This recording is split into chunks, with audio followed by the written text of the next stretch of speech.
ಉತ್ತರ ಪ್ರದೇಶದ ಸುಲ್ತಾನ್ಪುರದಲ್ಲಿ ಭಾರತೀಯ ವಾಯುಪಡೆಯ ಅಸಲಿ ತಾಕತ್ತು ಪ್ರದರ್ಶನಗೊಂಡಿದೆ.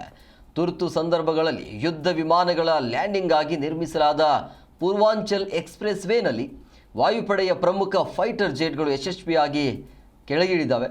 ಜಾಗ್ವಾರ್, ಸುಖೋಯ್ 30 ಮತ್ತು ಮಿರಾಜ್ ವಿಮಾನಗಳು ಈಗ ಎಕ್ಸ್‌ಪ್ರೆಸ್ ವೇನ ರನ್ವೇನಲ್ಲಿ ಅಬ್ಬರಿಸುವ ಮೂಲಕ ಶತ್ರು ರಾಷ್ಟ್ರಗಳಿಗೆ ಖಡಕ್ ಸಂದೇಶವನ್ನು ರವಾನಿಸಿದೆ.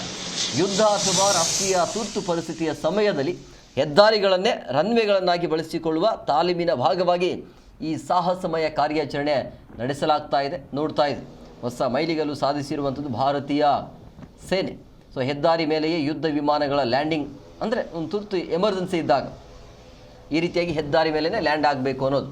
ರಫೇಲ್, ಸುಖೋಯ್ 30, ಇನ್ನು ಏರ್ಬೇಸ್ C-295 ಈ ವಿಮಾನದ ಕಾರ್ಯಾಚರಣೆ.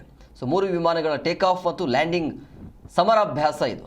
ಪೂರ್ವಾಂಚಲ್ ಎಕ್ಸ್‌ಪ್ರೆಸ್ ವೇನಲ್ಲಿ ಜೆಟ್ ಲ್ಯಾಂಡಿಂಗ್ ಪ್ರಕ್ರಿಯೆ ನಡೀತಾ ಇದೆ ಉತ್ತರ ಪ್ರದೇಶದ ಸುಲ್ತಾನ್ಪುರದಲ್ಲಿರುವಂಥ ಎಕ್ಸ್‌ಪ್ರೆಸ್ ವೇನಲ್ಲಿ.